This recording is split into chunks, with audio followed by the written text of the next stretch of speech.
Good morning students, how are you? Today we are going to start chapter number 14 Geometry. Okay?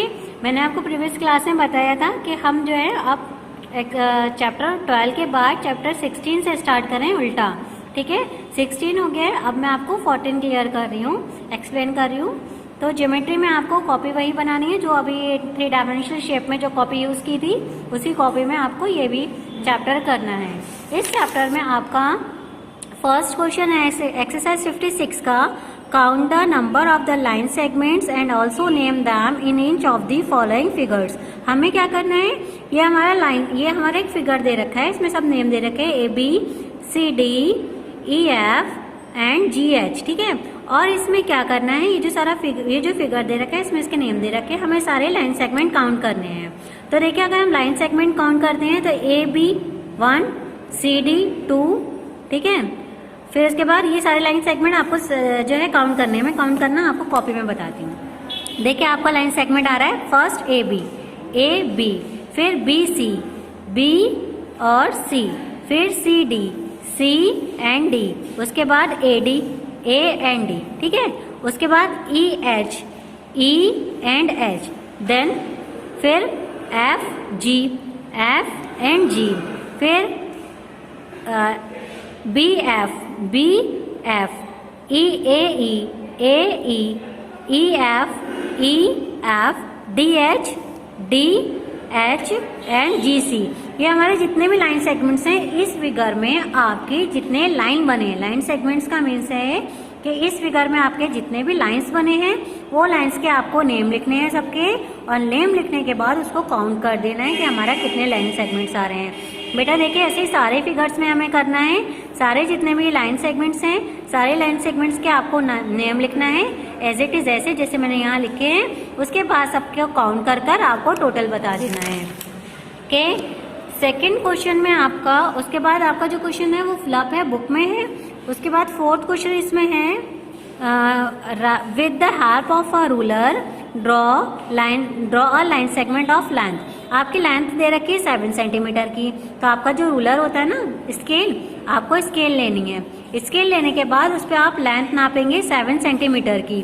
7 centimetre की length नापने के बाद आप क्या करेंगे, एक लाइन सेगमेंट खींचेंगे और वो उसके ऊपर 7 सेंटीमीटर लिख देंगे और उसका नेम लिख देंगे A और B. एक लाइन आपको 6 सेंटीमीटर 8 mm की खींचनी है. देखिए बेटा, ये आपका स्केल है. ठीक है, ये आपका जो 1 2 3 4 लिखा होता है ये आपका सेंटीमीटर है. अब मुझे 7 सेंटीमीटर की लाइन लेनी थी, तो मैंने ये स्केल स्टार्टिंग से रखा यहाँ पर. ठीक है, उसके बाद देखिए 7 सेंटीमीटर की लाइन आ रही है. ओके, उसके बाद मुझे 6.86 सेंटीमीटर 8 mm के दे रखी है. mm का में जो स्मॉल लाइन्स आती हैं ये mm में काउंट करते हैं. ठीक है, तो 6.8 सेंटीमीटर हुआ ये. तो ये मैंने यहाँ पर 6 लिया, और 6 के बाद क्या करना है, 8 सेंटीमीटर काउंट, 8 mm काउंट करना है. मतलब 6 तक के ले लिए. उसके बाद 8 लाइंस काउंट करके आप यहाँ पर 8 mm का पॉइंट लगा देंगे. ऐसे 8.6 सेंटीमीटर का लेना है. पहले 8 सेंटीमीटर पूरा ले लेंगे. उसके बाद जो स्मॉल लाइंस दिखती है ना, वो स्मॉल लाइंस को 6 लाइंस और काउंट करके 8.6 सेंटीमीटर का बना लेंगे. फिर आपका दे रखा है 7.5 सेंटीमीटर. तो 7 सेंटीमीटर का पूरा पहले कवर करेंगे. फिर उसके बाद स्मॉल लाइंस दे रखी हैं 5 mm की, वो 5 mm कर लेंगे तो आपका 7.5 सेंटीमीटर का हो जाएगा. Okay, now we are going to start exercise 57. In exercise 57, which of the following, your first question is which of the following are simple closed curved. हमें ये बताना है कि simple closed, इसमें से simple closed curved क्या होता है. तो simple closed curved वो होता है जिसमें हम कर्व तो बनाएंगे, लेकिन कर्व बनाने के साथ उसमें कोई और दूसरा कर्व ना हो. जैसे सपोज आपका ये दे रखा है.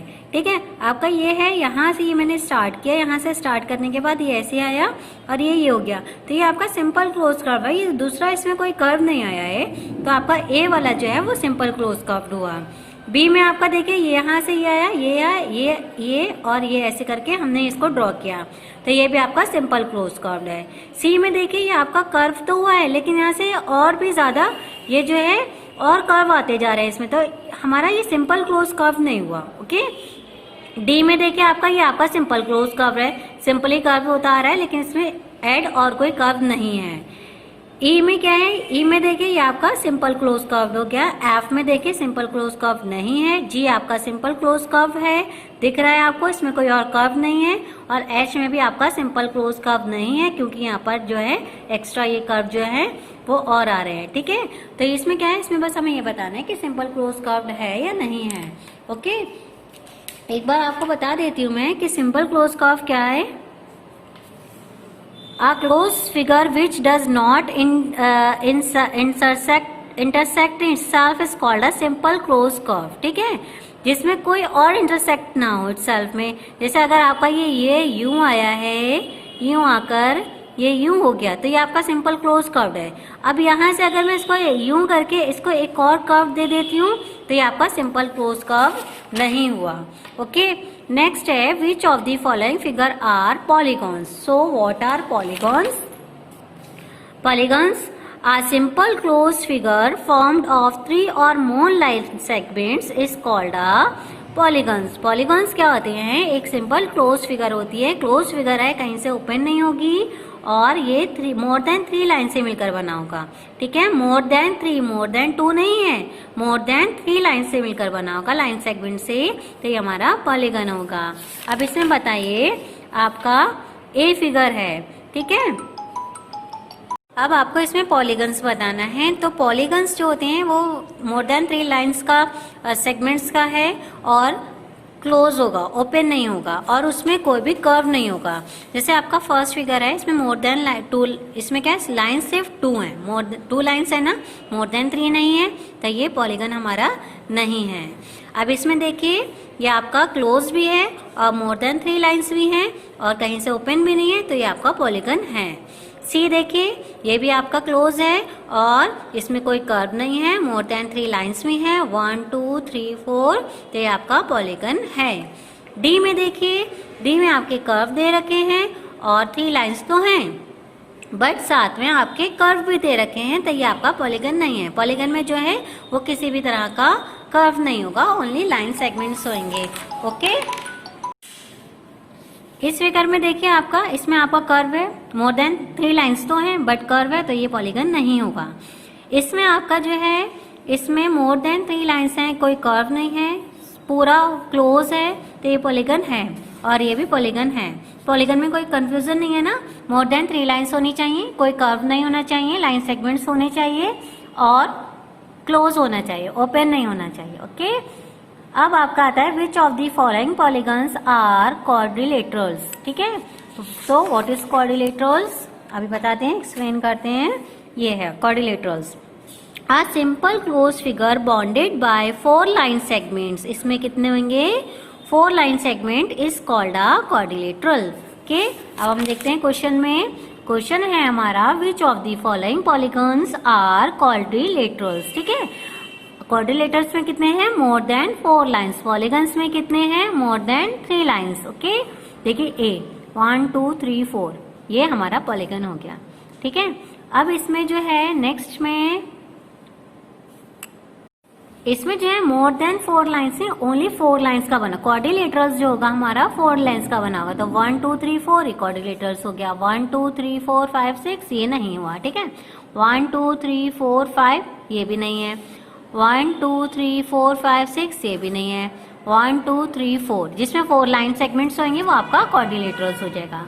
अब आपका फिल इन द ब्लैंक्स दे रखा है, a polygon is a figure formed by more than 2 line segments. जो पॉलीगन्स होता है वो फॉर्म होता है मोर देन 3 लाइन, एक minute, more than 2 line segments, मतलब 2 से ज्यादा होनी चाहिए। के आरे, एक minute, sorry, exercise 54। A polygon form of only 3 line segment is called a triangle. जिस पॉलीगन में आपके 3 लाइन सेगमेंट्स होंगे वो आपका ट्राइंगल हो जाएगा। A polygon form only 4 line segments, जिसमें 4 लाइन सेगमेंट्स होंगे वो आपका क्वाड्रिलेटरल पॉलीगन हो जाएगा। ओके, जिस पॉलीगन में आपके 3 लाइन सेगमेंट्स होंगे वो ट्राइंगल हो जाएगा, जिसमें 4 लाइन सेगमेंट्स होंगे वो आपका क्वाड्रिलेटरल हो जाएगा।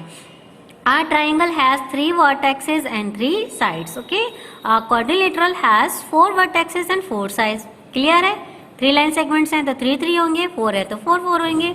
A curve which ends at the starting point is called a closed curve. A curve which end at the starting point. Starting point पर जिस कर्व को स्टार्टिंग पॉइंट जहाँ से स्टार्ट किया है वहीं पर जाकर जब एंड होगा तो वो आपका क्लोज कर्व हो जाएगा. ओके.